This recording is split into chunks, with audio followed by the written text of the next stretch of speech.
د افغانستان د دفاع وزارت د صحي علومو د قومندانۍ په نوښت او هڅو د زابل په ولایتي روغتون کې د اورتوپیدي یا هډوکو د درملنې په برخه کې د ساين په نوم یو پرمختللی او عصري سیستم په فعالیت پیل وکړ. دا سیستم به د ناروغانو په عملیات او درملنه کې اساسي رول ولوبوي او خلکو ته به د ښه کیفیت طبي خدمات برابر کړي. په همدې موخه په جوړه شوې غونډه کې د زابل ولایتي چارواکو د دفاع وزارت د دې ګام څخه مننه وکړل او له یاد وزارت څخه یې وغوښتل چې زابل ته لا زیاته پاملرنه وکړي. دوی زیاته کړه زابل یو محروم ولایت دی او لا هم پراخو طبي اسانتیاو وسایلو او درملو ته اړتیا لري. موږ ډاکټر صاحب نه هیله بیا کوو چې موږ دغه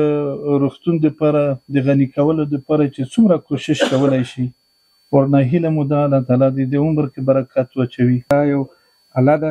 مخکې موږ په دې ولایت کې نه درلوده. زموږ ولایت د ډېرو ستونزو سره مخامخ په دې برخه کې څومره غټ هډوکي چې به مات ول فراکچرونه به درلودل که هغه د پښې هډوکي که د لاس هډوکي د دې د فکزیشن لپاره د دې د ثبات لپاره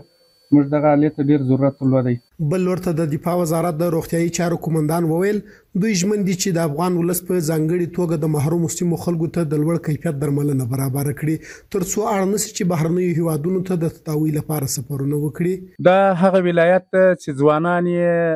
یا په انقلابو کې په شهادت رسیدلی دي یا د پردي پاکستان د کولو د کرومانو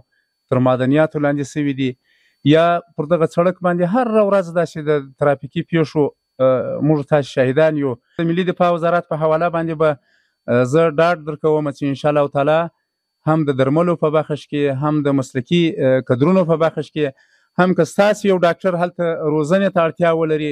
ان شاء الله تعالی موږ ستاسو په خدمت کې یو. د یادونې وړ ده چې د زابل ولایتي روغتون د اورتوپیدي برخې ډاکټرانو ته د روزنې په موخه د سردار محمد داود خان روغتون د صحي علومو د اکاډمۍ قومندان ډاکټر اسماعیل وردګ له لوري د ساين عملیات په بریالي توګه ترسره شول.